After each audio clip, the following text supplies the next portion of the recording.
Eu vim a Curitiba para uma entrevista exclusiva com o juiz Sérgio Moro, que está de mudança para Brasília a partir de janeiro.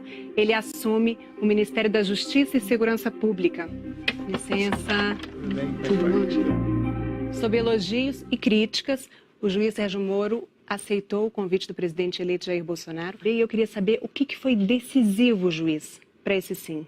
O grande motivador dessa aceitação do convite foi a oportunidade de ir a Brasília, numa posição de poder elevada, de ministro da Justiça, e poder implementar com essa posição uma agenda anticorrupção e uma agenda anticrime organizado, que não se encontram ao alcance de um juiz em Curitiba, mas podem estar no alcance de um ministro em Brasília.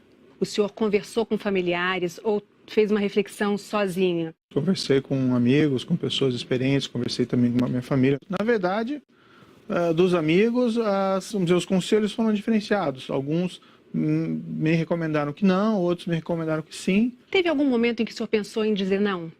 Sim, isso foi tudo muito novo. Uma semana antes do segundo turno, no dia 23 de outubro, eu fui procurado pelo futuro ministro da Economia, o senhor Paulo Guedes, com uma sondagem. Confesso que eu ouvi essa sondagem e fiquei tentado. Aguardei o encerramento das eleições e tudo foi decidido, na verdade, no dia 1º de novembro. Nesse dia, o juiz foi visitar o presidente eleito Jair Bolsonaro na casa dele, no Rio de Janeiro. Saiu de lá como futuro ministro.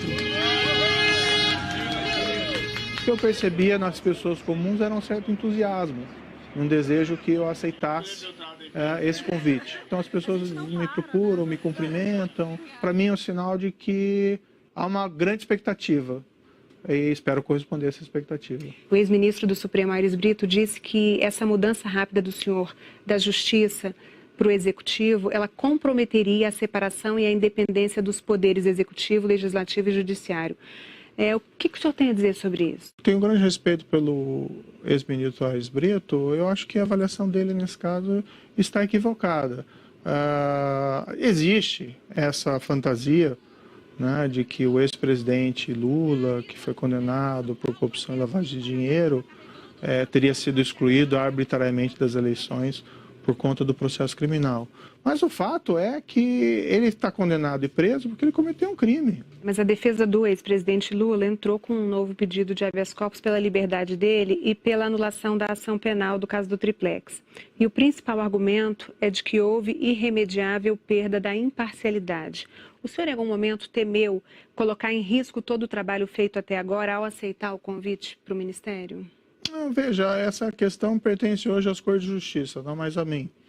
Mas eu proferi a decisão em relação ao ex-presidente Lula em meados de 2017. Né? Então, assim, eu nem conhecia o presidente eleito Jair Bolsonaro. Eu sopesei, né, essas questões, também levei em conta, mas pelo que eu vejo nas pessoas comuns que eu encontro por aí, ninguém tem essa sombra de desconfiança. Na sexta-feira, depois dessa entrevista, o Conselho Nacional de Justiça solicitou que Sérgio Moro preste informações por suposta atividade político-partidária ao aceitar o convite para ser ministro. O juiz terá 15 dias para se manifestar. Eu estou indo para consolidar os avanços da Operação Lava Jato em Brasília.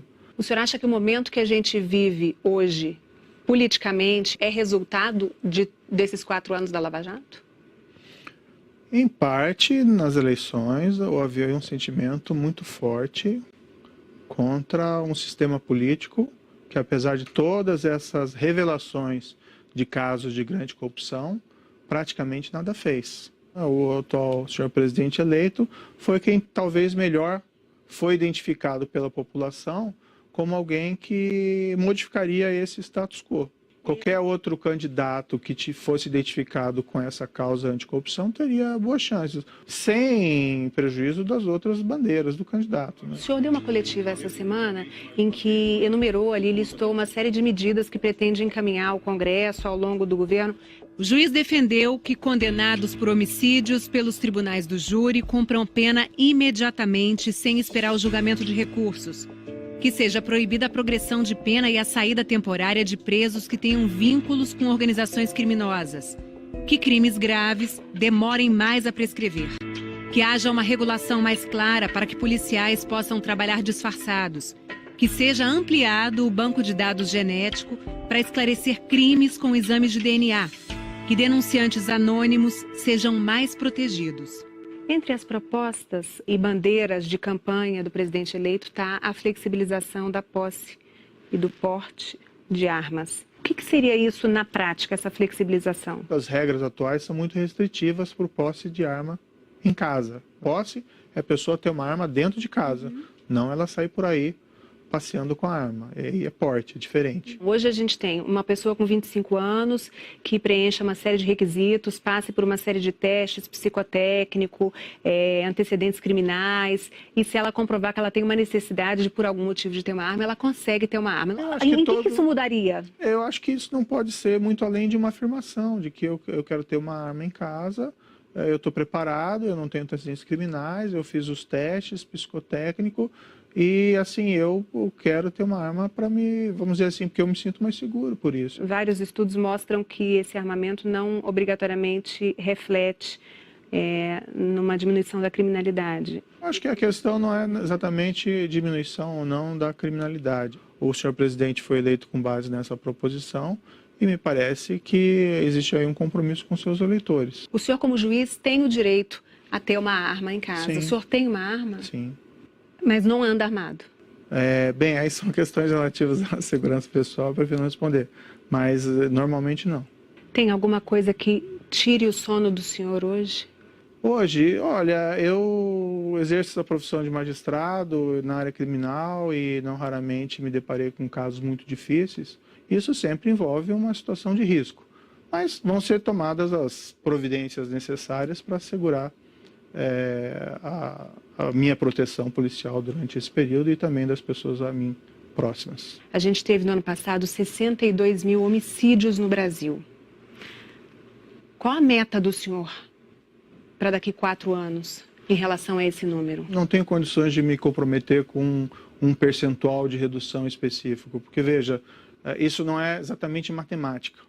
O que é importante, no entanto, é iniciar um ciclo virtuoso. Essa semana a gente teve no Rio de Janeiro uma operação no Complexo da Maré em que 5 pessoas foram mortas. Isso é uma coisa recorrente. Onde que o poder público está errando? O Estado realmente tem que ter uma política mais rigorosa em relação a essas organizações criminosas. Segue 3 padrões: investigações sólidas, direcionadas à organização e aos seus líderes, prisão dos líderes, isolamento dos líderes, confisco do produto da atividade criminal e do patrimônio da organização. É assim que se desmantela a organização criminosa. O criminoso vai para a cadeia, o policial vai para casa. O confronto é o que tem que ser evitado ao máximo. Mas hoje, na situação que a gente tem, o confronto é quase que diário. Essa é uma situação que tem que ser evitada. Como reverter isso para que esse confronto seja evitado? Não é uma coisa simples, não vou dizer assim, não vai acontecer isso depois de janeiro? Pode acontecer, mas são situações indesejadas. Não pode se construir uma política criminal, mesmo de enfrentamento do crime organizado, baseado em confrontos de tiroteio, porque o risco de danos colaterais é muito grande. E não só danos colaterais, mas o risco para o policial. O governador eleito do Rio de Janeiro, Wilson Witzel, ele prevê o abate de qualquer pessoa que esteja portando um fuzil. O senhor, como juiz, também vê amparo legal nessa proposta? Não me parece razoável que o policial tenha que esperar o criminoso atirar nele com uma metralhadora ou com um fuzil antes que ele possa tomar qualquer providência, certo?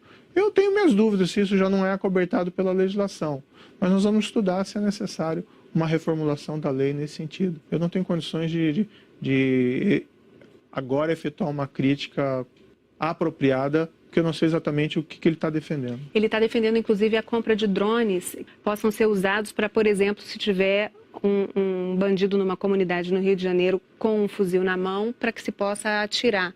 Ele diz que vai defender os policiais juridicamente para que isso seja feito. Eu teria que sentar com ele e conversar e entender exatamente qual que é o nível de concreção dessa proposta. Se está numa situação de confronto policial, com risco ao policial de ser alvejado num confronto, eventualmente. Não, a proposta dele vai além, desculpa. Mas assim, eu não sou assessor do governador. Não, é só para eu saber até que ponto. E assim, são declarações que ele deu em entrevistas e tal. Isso tem que ser conversado com mais, como é que se diz, cautela e ponderação para saber em concreto exatamente o que se pretende.